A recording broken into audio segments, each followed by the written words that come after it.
Fine. இப்போது இந்த ஜனநாயகம் படம் ரிலீஸ் ஆனாலும் ஆச்சு, யார் மேலே பழி போடலாம் அப்படின்றது உண்மையாகவே தெரியல சார். ஒரு தரப்பு இது விஜயே வந்து ரிலீஸ் பண்ணதாகவும், இன்னொரு பக்கம் இது பாஜக அப்படின்றதோ ரிலீஸ் பண்ணதாகவும் சொல்லப்படுது. பீயிங் அன் அட்வொகேட், உங்களோட கருத்து என்ன சார் இதை பற்றி? ஒரு சட்ட மீறல் நடந்திருக்கு. அது இல்லாமல் ஒரு பெரிய இண்டஸ்ட்ரியோடைய ஒரு முக்கியமான படம் வந்து சட்டவிரோதமாக ரிலீஸ் ஆனது மூலமாக அந்த தயாரிப்பாளருக்கும் அது நடித்த நடிகர்களுக்கும் பெரிய ஒரு நஷ்டத்தை ஏற்படுத்தியிருக்கு.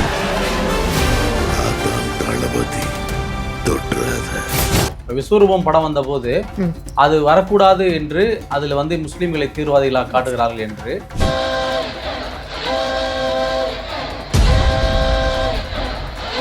அப்போ கமல்ஹாசன் எவ்வளோ பெரிய அவர் என்ன ஆனாரு அப்படின்னு அவர் என்ன பேசினாருங்கிறது உங்களுக்கு ஞாபகம் இருக்கும். நான் இந்த நாட்டை விட்டே போறேன் அப்படின்ற மாதிரி அந்த அளவுக்கு ஆயிடுச்சு. கிளியரா இருக்கும் பொழுது விஜய் அவர்கள் ஒரு பக்கம் இது மேல்முறையீடு பண்றதுக்கு ஏன் சார் எந்த ஒரு இதுவுமே இல்ல, அவங்க புகார் கொடுத்திருக்காங்க, தயாரிப்பாளர் புகார் கொடுத்திருக்காங்க. ஹெச்டி வியூ பார்த்தா எப்படி இருக்கும் அப்படின்னு அதை பார்க்கும்பொழுது அது எப்படி சார் இந்த சோர்ஸ் இல்லாம, அதாவது அந்த படம் யார்கிட்ட இருக்கும், ஒன்று எடிட்டர் கிட்ட இருக்கும், இல்லை டிரெக்டர் கிட்ட இருக்கும், இல்லை ப்ரொடியூசர் கிட்ட இருக்கும்னு சொல்லும்போது இது ஒரு பக்கம் ஒரு டவுட் கிரியேட் பண்ற மாதிரி. நம்ம இதெல்லாமே நீங்க சொல்ற விஷயங்கள் எல்லாமே நம்ம அமீர் மாதிரியான இருக்கிற டிரெக்டர்ஸ் வந்து முன் வந்து இங்க முஸ்லிம்ஸ் வந்து டைரக்டாவே இந்த படத்துல வந்து எப்போதுமே அவங்கள வந்து தீவிரவாதிகளாக காட்டப்படுது. முக்கியமாக விஜயோட படம் தலைவா வரும்பொழுதும் இந்த சர்ச்சை கிரியேட் ஆச்சு. சில காட்சிகள் ரிலீஸ் ஆனாலும் அல்லது முழு படம் ரிலீஸ் ஆனாலும் அதை வந்து பார்ப்பதற்கு யாருக்காவது உரிமை இருக்கா? பார்ப்பது தவறுங்கிற போது பார்த்து விட்டு அதில் ஒரு கருத்து சொல்றதுங்கிறது அதை விட பெரிய தவறு தானே. திரைத்துறை சார்ந்தவராக இருந்தால், திரைத்துறை மீது அக்கறை உள்ளவராக இருந்தால் நீங்கள் யார் பக்கம் நிற்கணும்? பா ரஞ்சித், மாரி செல்வராஜ் போன்றவர்கள் அவர்கள் வந்து பல தடைகளை தாண்டி வந்து அவருடைய கதைகளை, அவருடைய வாழ்க்கையை, ரத்தமும் சதையுமாக அவர்களோட பட்ட துன்பங்களை எல்லாம் வந்து மக்களுக்கு எடுத்து சொல்றாங்க. ஆமா சார், அவங்களோட வாழ்வியல் முறையே எவ்வளவு கஷ்டமா இருந்தது அப்படின்றத அவங்க சொல்லும் போது தானே மற்றவங்களுக்கு தெரிய வருது. அப்ப இஸ்லாமியர்களுடைய வாழ்க்கை முறை வெளியில தெரியலன்னு வச்சுக்கோங்க. இப்ப நீங்க தானே சொல்லணும் அந்த இஸ்லாமியர்களுடைய வாழ்க்கை முறையை.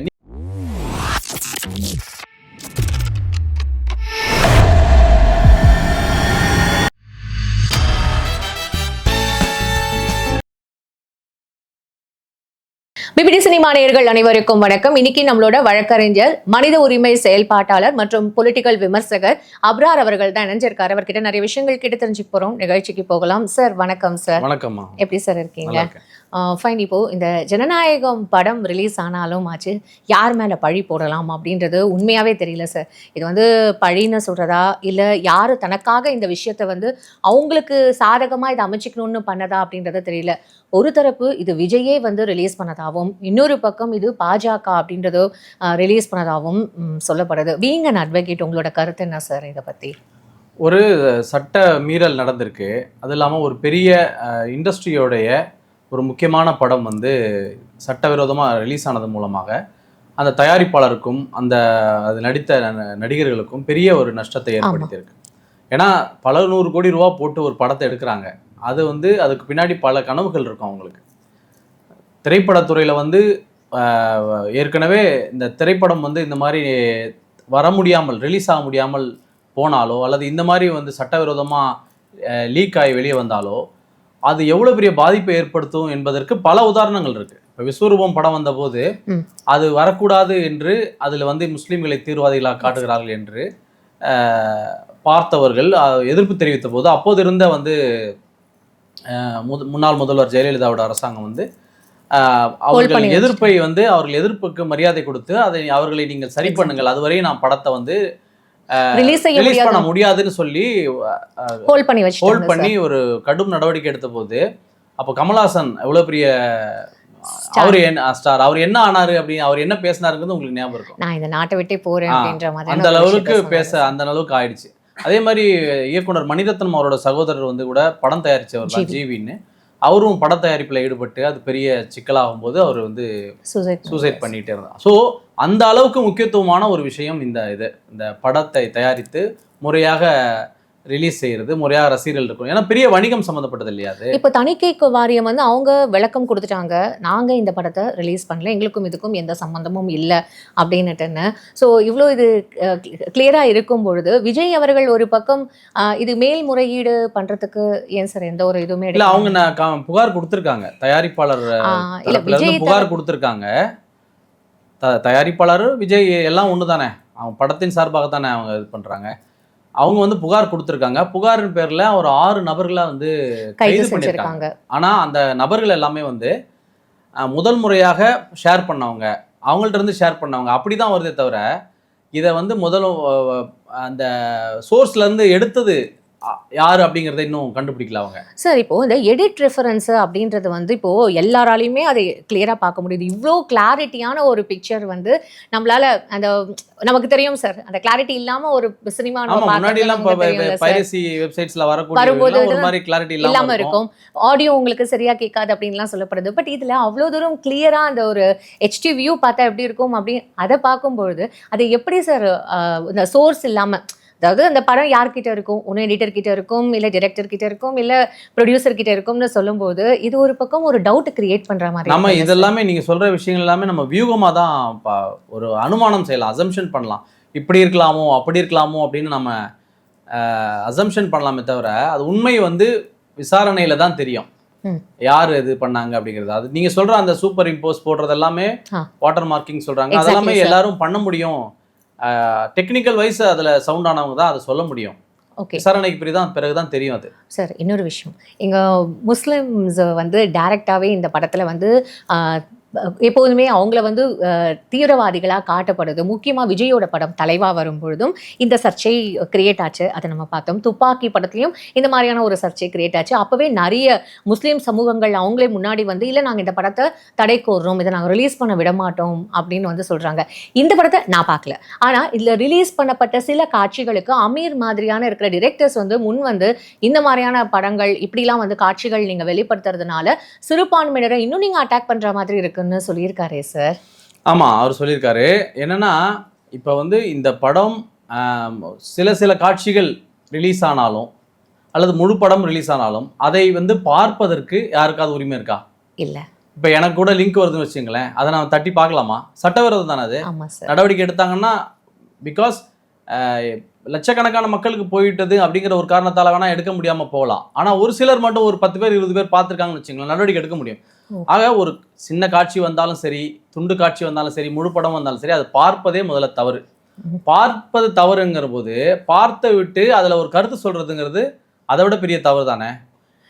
அவர் வந்து ஒரு முஸ்லீம் சமுதாயம், அதான் நானே கேட்குறேன், முஸ்லீம் அப்போ நீங்க வந்து உங்களை முஸ்லீமா அடையாளப்படுத்திக்கிறீங்களா, இல்லை நீங்க திரைத்துறையில பெரிய ஜாம்பவான் தானே, திரைத்துறையாளா நீங்க உங்களை அடையாளப்படுத்திக்கிறீங்களா அப்படின்ற நீங்க யாரா உங்களை அடையாளப்படுத்திக்கிறீங்க? திரைத்துறை சார்ந்தவராக இருந்தா, திரைத்துறை மீது அக்கறை உள்ளவராக இருந்தா நீங்க யார் பக்கம் நிக்கணும்? விஜய் பக்கம். ஆமா, அப்ப இப்ப நீங்க எப்படி முஸ்லீம் பக்கம் முஸ்லீமாக உங்களை அடையாளப்படுத்திக்கிறீங்க? எதனால அப்படி அடையாளப்படுத்திக்கிறீங்க? அந்த காட்சிகள் அதுவே தவறு தானே. நீங்க முதல்ல வந்து உங்களுக்கு அடையாளம் கொடுத்தது சினிமா தானே. அப்ப சினிமா சார்ந்த ஒரு நபரா தான் அது தப்பு, வன்மையா கண்டிக்கிறேன் அப்படிதான் நீங்க சொல்லியிருக்கணும். முஸ்லீம்களை எத்தனை நாளா தீவிரவாதி, எத்தனை வருடங்களாக, எத்தனை காலமாக நீங்க காட்டுவீர்கள், இதுதான் உங்கள் அரசியலா அப்படின்னு சொல்லும்போது அதுல ஒரு அரசியல் இருக்கு. இப்ப இவர் அரசியல்வாதியா மாறுறாரு, அல்லது ஏதோ ஒரு பர்டிகுலர் அரசியல் கருத்துக்கு இவர் பக்கபலமா நிக்கிறாரு, அங்க போய் தன்னை அடையாளப்படுத்திக் கொள்கிறார், சப்போர்ட் பண்றாரு. அங்க இன்னொரு யார் விஜய்க்கு எதிராக அரசியல் களத்திற்காக அவர்களுக்கு சப்போர்ட்டாகத்தான் இந்த தேர்தல் நேரத்துல சொல்றாங்க. அதாவது இஸ்லாமியர்களை தீவிரவாதிகளாக காட்டுறாங்க அப்படிங்கிற குற்றச்சாட்டு ரொம்ப காலமா இருக்கு. அப்படி குற்றச்சாட்டு அப்படி இப்ப தீவிரவாதிகளாக காட்டுவதன் மூலமாக யார் பலன் அடைய வேண்டுமோ அந்த பலன் அடைஞ்சிட்டாங்க. அரசியல் ரீதியாக அந்த பலன் அடைஞ்சு அந்த பலன் பெற்றவர்கள் தான் இப்ப ஆட்சியில இருக்காங்க இந்தியால. இத்தனை வருஷமா அந்த பலன் வந்து போய் சேர்ந்துருச்சு. இப்போ வந்து நஷ்டப்பட்டு நிற்பது யாரு? இஸ்லாமிய மக்கள் தானே.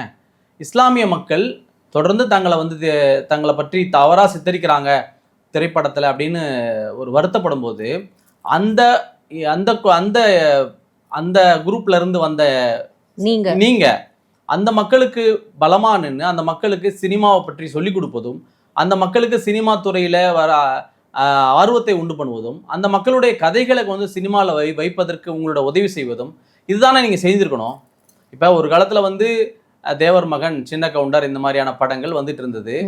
அது வந்து பட்டியலின மக்களுடைய மனங்களில் வந்து ஒரு பெரிய காயத்தை ஏற்படுத்துது அப்படிங்கிறதுல இருந்து அதை பார்த்து வளர்ந்த பா ரஞ்சித், மாரி செல்வராஜ் போன்றவர்கள் அவர்கள் வந்து பல தடைகளை தாண்டி வந்து அவருடைய கதைகளை, அவருடைய வாழ்க்கையை, ரத்தமும் சதையுமாக அவர்களோட பட்ட துன்பங்களை எல்லாம் வந்து மக்களுக்கு எடுத்து சொல்றாங்க. ஆமா சார், அவங்களோட வாழ்வியல் முறையே எவ்வளவு கஷ்டமா இருந்தது அப்படின்றத அவங்க சொல்லும் போது தானே மற்றவங்களுக்கு தெரிய வருது. அப்ப இஸ்லாமியர்களுடைய வாழ்க்கை முறை வெளியில தெரியலன்னு வச்சுக்கோங்க. இப்போ நீங்க தானே சொல்லணும் அந்த இஸ்லாமியர்களோட வாழ்க்கை முறையை, நீங்க தான் வெளியில வந்து சொல்லணும். அது மாதிரி ஒரு படங்கள் கஷ்டத்தை. ஆமா, அவர்கள் வந்து வேலை வாய்ப்பு இல்லாம எவ்வளவு கஷ்டப்படுறாங்க, வறுமையில எவ்வளவு கஷ்டப்படுறாங்க. நீங்க பாத்தீங்கன்னா இஸ்லாமியர்கள் வாழும் பகுதிகள்னு சில பகுதிகள் இருக்கு எல்லா ஊர்களில், இந்தியா முழுவதும் கூட நீங்க போகலாம். அங்க போனா அது ஒரு சகிக்க முடியாத ஒரு ஏரியாவா இருக்கும். சுகாதார குறைவாக இருக்கும், ஒரு மாதிரி இருக்கும். ஏன்னா அரசாங்கமே வந்து அந்த பகுதிகளை கைவிட்டு விட்டதோ என்ற சந்தேகம் வரும் அளவுக்கு அந்த பகுதிகள் இருக்கும். சார் என்ன சார் நீங்க இப்படி சொல்றீங்க? ஆமா, இது ஒரு புது தகவல் இப்ப இங்க சொல்றேன். ஆனா இது வந்து சமூகத்துல இருக்கக்கூடியது. இதை பற்றி ஆய்வுகள்லாம் சொல்லிட்டாங்க. 2006 சச்சார் கமிஷன் ஒன்று அமைக்கப்பட்டது. அந்த சச்சார் கமிஷன்ல வந்து முஸ்லிம்களுடைய வாழ்க்கை தரம் எப்படி இருக்கு என்பதை இந்தியா முழுவதும் போய் சென்று பார்த்து ஆய்வு செய்து அந்த அறிக்கை என்ன சொல்லுகிறதுனா, இஸ்லாமியர்கள் வந்து தலித் மக்களை விடவும் பல மடங்கு பின்தங்கி இருக்கிறார்கள். எதுல? கல்வியில, பொருளாதாரத்துல, சுகாதாரத்துல, பெண் கல்வியில, முன்னேற்றத்துல, தொழில் வளர்ச்சியில, எல்லாத்துலயுமே பின்தங்கி இருக்காங்கன்னு சொல்லி 20 வருஷம் ஆகுதுங்க. அதை பத்தி நீங்க ஏன் படம் எடுக்கல? நீங்க இப்போ ஒரு நாள் வந்து நீங்க வந்து ஜனநாயகன் வந்த உடனே அதுல சில காட்சிகள் வந்தது, அந்த காட்சிகளை பார்த்து தீவிரவாதிகளாக முஸ்லீம்கள் சித்தரிக்கப்படுறாங்க என்று நீங்க வந்து ஒரு நாள் நிந்திரிச்சு ஒரு அறிக்கை விடுறது மூலமா என்ன பலன் நடந்துற போகுது? வருஷத்துல ஒரு நாள் நீங்க சொல்றீங்க, இதுக்கப்புறம் ஏதாவது ஒரு படம் வரும், அன்னைக்கு வந்து திருப்பி சொல்லுவீங்க இஸ்லாமியர்கள் தீவிரவாதி காட்டுறாங்க அப்படின்ட்டு, அப்புறம் போயிடுவீங்க. அப்போ 364 நாள் இருக்குல்ல வருஷத்துல, அந்த தினங்கள்ல நீங்க என்ன பண்ணீங்க இந்த மக்களுடைய முன்னேற்றத்துக்காக? இந்த மக்களுடைய உண்மையிலேயே இந்த மக்கள் மேல் நீங்க அக்கறை உள்ளவரா இருந்தா நீங்க அந்த கதைகளை சொல்வதற்கான வேலை செய்யணுமா இல்லையா? வேலை செய்யணும்ல. அந்த மக்களோட வாழ்க்கை உங்களுக்கு தானே தெரியும். இப்போ நீங்க தான் அதை சொல்லணும். அப்ப சொல்லாமல் இதை மாதிரி வந்து நீங்க ஏதோ ஒரு நாள்ல வந்து ஒரு குறிப்பிட்ட படத்தின் மீது அதுவும் முறையாக சட்டப்படி வெளியாகாத ஒரு படத்தின் மீது நீங்க ஒரு கல் எறிந்து விட்டு போனீங்கன்னா அதனால எந்த பிரயோஜனமும் இல்லை. அதனால நீங்க உங்களை அடையாளப்படுத்திக்கிறீங்க. இந்த வாய்ப்பை பயன்படுத்தி நீங்க வந்து வெளியில வந்து உங்களை அடையாளப்படுத்திட்டு போயிடுறீங்க. அவ்வளவுதான் இதை சொல்ல முடியும். சார், இப்போ நீங்கள் வந்து முஸ்லீம் சமுதாயம் இன்னுமே பின்தங்கி தான் இருக்காங்க அப்படின்னு சொல்லும் பொழுது, இப்போ ஆட்சியில் வரவங்க எல்லாருமே இங்கே சிறுபான்மையினருக்கு நிறைய ரிசர்வேஷன்ஸ் இருக்குது, அவங்கள நாங்கள் முன்னுரிமைப்படுத்துகிறோம், அவங்களுக்கு நாங்கள் நிறைய வந்து உதவிகள் செய்கிறோம், அவுட் ஆஃப் த இது வந்து நாங்கள் அவங்களுக்கு நிறைய வந்து ஃபோக்கஸ் பண்ணுறோம் அப்படின்னு நீங்கள் சொல்லப்படுது. அது நீங்கள் மறுக்கிறீங்களா சார்? இல்லை, சிறுபான்மையினர்களை வந்து சிறுபான்மையின மக்கள், குறிப்பாக இஸ்லாமிய மக்களுக்கு அரசியல் அனுபவம், அரசியல் எக்ஸ்போஷர் இருக்குல்ல, அது ரொம்ப ரொம்ப குறைவு. அதனால இப்போ இத்தனை வருடமாக ஆண்டு கொண்டிருக்கக்கூடிய கட்சிகள் வந்து சிறுபான்மையினருக்கு இடஒதுக்கீடு கொடுக்குறோம், சிறுபான்மையினருக்கு சலுகைகள் கொடுக்குறோம், சின்ன சின்ன சலுகைகள் கொடுப்பாங்க. புரியுதுங்களா உங்களுக்கு? இப்போ நோம்பு கஞ்சிக்கு அரிசி கொடுக்குறோம் அப்படிம்பாங்க. இப்போ நோம்பு கஞ்சிக்கு அரிசி கூட வச்சு வாங்கி சாப்பிட முடியாத அளவில் தான் இவங்க இருக்காங்க அப்படிங்கிறதான உங்களுடைய தாட் ப்ராசஸ். ஆமாம், உங்களுடைய ஃபோக்கஸ் என்னவா இருக்கு அதுதான் நீங்க காட்டுறீங்க. அப்போ சின்ன சின்ன சலுகைகள், இந்த மாதிரி அரிசி கொடுக்குறோம்னு சொல்றது, நாகூர் தர்காக்கு சந்தன கட்டைகள் கொடுக்குறோம் அப்படின்னு சொல்றதோ, ஹஜ்ஜுக்கு போயிட்டு வர்றவங்களுக்கு நாங்க மானியம் கொடுக்குறோம், இதெல்லாமே வந்து நிரந்தர தீர்வு அல்ல. இதெல்லாம் அவர்களே பண்ணிக்கொள்ள முடியும். புரியுதா உங்களுக்கு? ஹஜ்ஜுக்கு போறதுங்கிறது ஒரு 4-5 லட்ச ரூபா செலவாகக்கூடிய விஷயம். 4-5 லட்ச ரூபா செலவாகி ஒருத்தரால போக முடியுதுன்னா நீங்க கொடுக்குற அமௌண்ட்டை வந்து அதை வச்சு அவங்க என்ன பண்ண போறாங்க? அவங்க கன்னியாகுமரியிலேருந்து சென்னைக்கு வந்து ஃப்ளைட் ஏறி போகிறாங்கன்னா, சென்னையில் நீங்கள் அவங்களுக்கு ஒரு தங்கும் விடுதி அமைக்கிறீங்கன்னா 5 லட்ச ரூபா செலவு பண்ணி போகிறவன் ஒரு 5000 ரூபா கொடுத்து ரூம் போட்டு தங்கிட்டு போக மாட்டாங்களா? இப்போ இதெல்லாம் வந்து யோசிச்சு பார்க்கணும். சின்ன சின்ன சலுகைகள் மூலமாக அவர்களோட ஓட்டை பெறுவதற்காக, வாக்கு வங்கியாக அவங்களை பயன்படுத்துவதற்காக, அவர்கள் அரசியல் அறியாமையில் இருக்காங்க என்பதை பயன்படுத்தி கொண்டு தான் அவங்கள செய்கிறாங்க. உண்மையான முன்னேற்றத்திற்கு இவர்கள் செய்திருந்தா இந்த மாதிரியான ஒரு இந்த பிரச்சனைகளே மாதிரியான பிரச்சனை வரப்போவதில்லை. சார் இப்போ எந்த மாதிரி மனநிலையில உங்க சமுதாயம் இருக்கு அப்படின்ற ஒரு கேள்வி இருக்குல்ல சார். இப்போ முஸ்லீம் சமுதாயம் இப்போ நாங்க வந்து இத்தனை வருஷமா எங்களுக்கு இந்த கட்சிக்கு நாங்க ஓட்டு போட்டுட்டோம், இப்போ திடீர்னு வந்து தாவேக்கால இவர் வந்து நிக்கிறாரு அப்படின்னும் பொழுது அவங்களுக்கு எந்த மாதிரியான ஒரு தாட் ப்ராசஸ் இருக்கும் ஓட்டு போடுறதுக்குன்னு ஒரு கேள்வி இருக்குல்ல. அதாவது இப்போ இத்தனை ஒரு 40-50 ஆண்டு காலமா திராவிட இயக்கங்களுக்கு ஓட்டு போடுறாங்க இல்லையா? போடும்போது அவர்களுடைய வாழ்க்கை முன்னேறியதாக அவர்கள் நினைக்கவில்லை. அவங்க அப்படியே தேங்கி போய் கிடக்கிறதா தான் நினைக்கிறாங்க. அவங்கள சுத்தி இருக்க எல்லாரும் முன்னேறி கொண்டு போறாங்க. ஆனா அந்த சமூகம் வந்து கைவிடப்பட்ட சமூகமாக இருக்கிறது என்பதை அவங்க உணரும் போது, அதுல வரக்கூடிய இளைஞர்கள் இருக்காங்கல்ல, அவங்களுடைய பெற்றோர்கள கேள்வி கேட்கறாங்க. இத்தனை காலம் நீங்க இவங்களுக்கு தானே ஓட்டு போட்டீங்க, நம்ம வாழ்க்கை முன்னேறிடுச்சா என்ற கேள்வியை படித்த இளைஞர்கள், இன்னைக்கு வரக்கூடிய இளைஞர்கள் கேட்கிறான். ஒரு தலித் இளைஞனை விடவும் ஒரு இஸ்லாமிய இளைஞன் ரொம்ப தாழ்ந்து போய்விட்டதாக, பிற்படுத்தப்பட்டு போய்விட்டதாக, ஒடுக்கப்பட்டதாக நினைக்கிறான். அவனுக்கு அரசு அலுவலகங்களிலேயோ அதிகார மையங்களிலேயோ பொது தளங்களிலேயோ அவனுக்கு வாய்ப்புகள் மறுக்கப்படுவதாக அவன் உணர்றான். அப்ப அவன் ஒரு மாற்றத்தை எதிர்பார்க்கிறான். மாற்றத்தை எதிர்பார்த்து தான் தாவேகா தலைவர் விஜய் அவருக்கு ஆதரவை தெரிவிக்கிறான். சிலர் நாம் தமிழர் பக்கம் கட்சி பக்கம் போறாங்க. இது மாதிரியான திராவிட இயக்கங்கள் இல்லாம மற்ற இயக்கங்களுக்கு போவதற்கான அவங்களுக்கு அந்த கிளாரிட்டி வந்துடுச்சு. அவங்க அந்த அடி எடுத்து வைக்கிறாங்க. இப்போ அந்த அந்த அந்த அடி எடுத்து வைக்கிறாங்க. இப்போ சிறுபான்மையினரோட ஓட்டு எங்க வந்து இவங்களுக்கு தன்னை விட்டு போயிடுமோ, அதனால இந்த மாதிரியான ஒரு சீன்ஸை லீக் பண்ணா அவங்களோட ஓட்டு நம்மகிட்டே இருக்கும் அப்படின்ற ஒரு கால்குலேஷன்ல இதை டிஎம்கே பண்ணியிருக்கோம்னு நீங்க நினைக்கிறீங்களா சார்? அப்போ எதை டிஎம்கே பண்ணிருக்கோம்? இந்த சீன்ஸ் சிலதெல்லாம் வந்து தீவிரவாதிகளுக்கு, இவங்களாம் முஸ்லிம்ஸ்லாம் வந்து தீவிரவாதிகள் அப்படின்னு காட்டுற இந்த அது முதல்ல தப்புங்க. முதல்ல வந்து படமே வெளியில வரல, அப்ப அதை பத்தி அறிக்கை விடுறது ரொம்ப தப்பு. நான் அந்த படத்தை பார்க்கல. அந்த படம் வெளியே வந்ததுக்கான சட்டவிரோதமாக வந்து ஒரு வழக்கறிஞர் என்கிற முறையில் அது வந்து சட்டவிரோதமான செயல், அதை கண்டிக்கிறேன். ஆனால் அப்படி இருந்தது இப்படி இருந்ததுன்னு சொல்கிறது எப்படி நம்ம ஏற்றுக்கொள்ள முடியுங்க? ஒரு யானையை வந்து கண் தெரியாதவர்கள் பார்த்தா என்ன எப்படி கண்டுபிடிப்பான்? அந்த கதை தெரியும் தானே உங்களுக்கு? ஒரு யானையை போய் ஒரு காலை பிடிச்சிட்டு யானை வந்து தூண் மாதிரி இருந்துச்சு அப்படின்னு சொன்னாராம் ஒருத்தர் தும்பிக்கையை பார்த்துட்டு யானை வந்து ஏதோ வால் மாதிரி இருக்கு அப்படின்னு சொன்னாராம். காதை பிடிச்சி காதை பார்த்துட்டு முறை மாதிரி இருக்குன்னு. இப்போ பார்வையில்லாதவர்கள் யானையை பார்த்த போலத்தான் இப்போ வந்து இந்த ஜனநாயகன் படத்தை வந்து இவங்க பார்த்துட்டு அவங்களுக்கு என்ன பலன் கிடைக்குமோ, அவங்கவுங்க அதுலேருந்து என்னென்ன மைலேஜ் எடுக்க முடியுமோ அதுக்கேற்ற மாதிரி அவங்க பேசிட்டு இருக்காங்க. அது வந்து கண்டிக்கத்தக்கது. இந்த படத்தை இப்போ யார் தான் ரிலீஸ் பண்ணியிருப்பாங்கன்னு நீங்க நினைக்கிறீங்க சார்? அதை எப்படி நான் சொல்ல முடியுங்க? நீங்க என்ன கொண்டு போய் அதில் சிக்க வச்சிருக்கீங்க. என் பேரை சேர்த்து விட்டுருக்கீங்க போல இருக்கு. ஐயோ இல்ல சார், அப்படி இல்ல. அது நமக்கு தெரியாதுங்க. அது காவல்துறையுடைய சைபர் கிரைமுடைய ஆய்வுல தான் தெரிய வரும். இப்போ தனக்கு சாதகம். ஆனா எனக்கு வந்து வந்த தகவல் படி ஒரு கதையை வந்து முழுசா பார்க்கணும். ஒரு சில காட்சிகள் இருக்கலாம், அவங்க சொல்றது மாதிரி ஒரு சில காட்சிகள். ஆனா முடிவு என்னன்னு பார்க்கணும்ல. முடிவுல எப்படி காட்டுறாங்கன்றது பார்க்கணும். முடிவுல வந்து இஸ்லாமிய மக்களை பெருமைப்படுத்துவது மாதிரியான ஒரு கேரக்டர்ஸ்லாம் அதுல இருக்கு அப்படின்னு நண்பர்கள் பார்த்தவர்கள் சொல்றாங்க. சிறைன்னு ஒரு படம் வந்தது இல்லையா? அந்த படத்துல அப்துல் ரவுஃப்னு ஒரு கேரக்டர் வந்துருக்கு. அதை நீங்க பாத்தீங்களா அந்த படம்? அந்த படத்துல வந்து அப்துல் ரவுஃப் கேரக்டர் நல்லா அழுத்தமான ஒரு மனசுல நிக்கிற மாதிரி ஒரு கேரக்டர். அந்த படத்தை பார்த்துட்டு அழாம இருந்தாதான் சார் வந்து going to be ஒரு சர்ப்ரைஸ். அந்த மாதிரி ஒரு கேரக்டர் இந்த படத்துலயும் இருக்கு, இஸ்லாமியர்களை பெருமைப்படுத்துற மாதிரி. நீங்க ஏற்கனவே முதல்ல நீங்க சொன்னீங்கல்ல படங்கள், ஆமா சார், தலைவா படங்கள், அந்த மாதிரி படங்கள் எல்லாம் பிரச்சனை வரும்போது திரும்ப அந்த மாதிரி தவறு செய்வாங்களா? அதுதான் சார் இங்க ஒரு கேள்வியா இருக்கு. ஏன்னா தொடர்ந்து விஜய் அவர்கள் சிறுபான்மையினரோட ஓட்டு தனக்கு கிடைக்கும் அப்படின்றதுல அவர் உறுதியா நம்புறாரு. இந்த நேரத்துல இந்த சீன்ஸை வந்து லீக் பண்ணா இவருக்கு அகெயின்ஸ்டா மாறதுக்கான வாய்ப்புகள் இருக்கு. அதுவும் 10 நாளைக்கு முன்னாடி இந்த மாதிரியான ஒரு சீன்ஸ் ரிலீஸ் ஆகும் பொழுது இது வந்து டைரக்டா அவரை கண்டிப்பா அட்டாக் பண்ணும் அப்படின்னு இதை கால்குலேட் பண்ணி தானே சார் பண்ணிருப்பாங்க. தெரிஞ்சுதான் பண்ணிருப்பாங்க. இது வந்து இந்த படத்தை வெளிவர விடாம தடுக்கிறதுக்கு எவ்வளவு முயற்சி நடந்துச்சு. நீதிமன்றம் படிக்கட்டுகளை ஏற விட்டு அலைய விட்டாங்க இல்லையா? அப்ப இது வரவே கூடாது என்று நினைத்து தடுத்தார்கள். இப்ப அது வந்திருக்கு இல்லையா? அப்போ அதுல தடுப்பதன் மூலமாக ஒரு பலன் இருந்திருக்கு அவங்களுக்கு. இப்ப வந்ததன் மூலமாகவும் அவர்களுக்கு ஒரு பலன் இருந்திருக்கும். அப்படிதான் நீங்க இதை புரிஞ்சுக்கணும். ஓகே, சோ இப்போ இது ஒரு இம்பாக்ட் கிரியேட் பண்ணாதுன்னு நீங்க நினைக்கிறீங்களா சார்? இந்த சீன்ஸ் லீக் பண்ணதனால அது ஒரு நிச்சயமாக அவங்களுக்கு அகைன்ஸ்டா வந்து ஓட்டு போடுவாங்க அப்படின்னு நிச்சயமா அது மாதிரி ஒரு அந்த மாதிரி எதிர்மறையான ஒரு இம்பாக்ட் கிரியேட் பண்ணாது. ஏன்னா அவர் வந்து ஒரு திரைத்துறையில் உச்சத்தில் இருக்கிறாரு. அவர் பல கோடி ரூபாய் சம்பளம் வாங்கிட்டு இருக்கிறாரு. அதெல்லாம் விட்டுட்டு மக்களுக்காக வருகிறேன் அப்படின்னு சொல்லி வர்றாரு இல்லையா? அந்த ஒரு ஆட்டிடியூடை மட்டுமே பார்த்து பாராட்டுபவர்கள் அந்த ஒரு ஆட்டிடியூடுக்காக மட்டுமே அவருக்கு வாக்களிக்கணும்னு சொல்றவர்கள் நிறைய இருக்காங்க. ஓகே. சாதாரண மக்கள் இல்ல, படித்தவர்கள் உட்பட சொல்றேன்.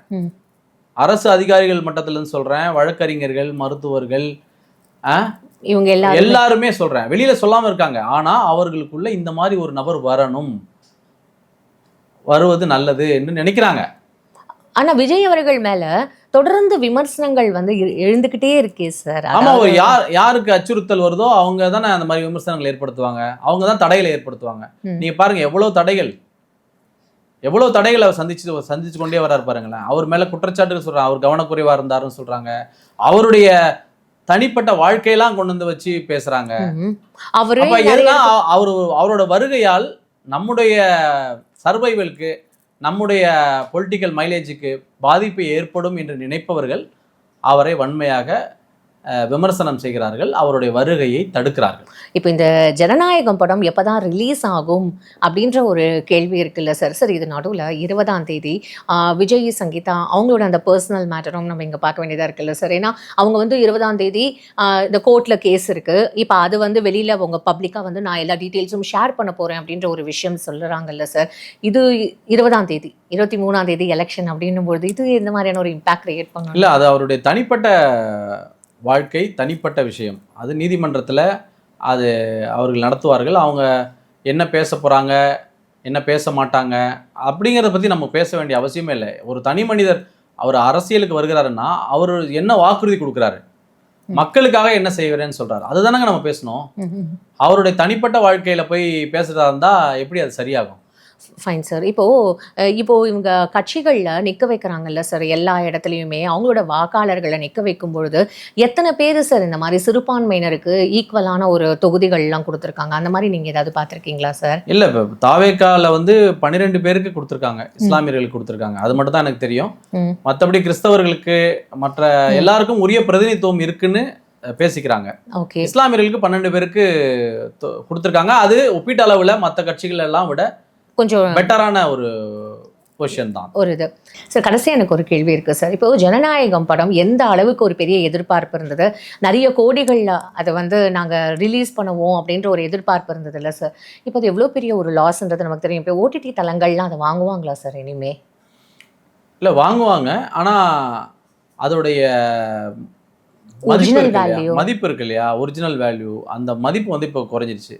ஏன்னா ஆல்ரெடி கதை தெரிஞ்சிச்சு, சீன்ஸ் தெரிஞ்சு போச்சு, எல்லாமே பார்த்துட்டாங்க இல்லையா. அதனால வந்து வாங்குவார்கள், அவருடைய ரசிகர்கள் வந்து பார்ப்பாங்க திருப்பியும். ஏன்னா அந்த அந்த திரைப்படத்தை விஜயோட சாரோட படத்தை வந்து அந்த தியேட்டர்ல பார்க்குற அனுபவம் இருக்கு இல்லையா, அந்த அனுபவத்துக்காக நிறைய பேர் போவாங்க. ஆனால் இது வந்து காட்சிகள், கதைகள் வெளியில தெரிஞ்சதால அது மதிப்பு வந்து குறைஞ்சிரும். அது வந்து வாங்குறது வந்து டிஸ்ட்ரிபியூட்டர் லெவல்லையும் சரி, தியேட்டர்ஸ் லெவல்லையும் சரி, அதுக்கான அமௌண்ட் கொடுத்து வாங்குறாங்க இல்லையா, அது வந்து இவங்க டிமாண்ட் பண்ணுற அளவுக்கு வராது. அதனால பெருசாக போக வேண்டிய ஒரு விஷயம் பெரிய நஷ்டத்தை ஏற்படுத்தியிருக்கு அப்படின்னு தான் சொல்லணும். இவ்வளோ நேரம் ரொம்ப அழகாக எனக்கு எல்லா விஷயமும் எக்ஸ்பிளைன் பண்ணிங்க. உங்கள் நேரத்துக்கு ரொம்ப நன்றி சார். நன்றி.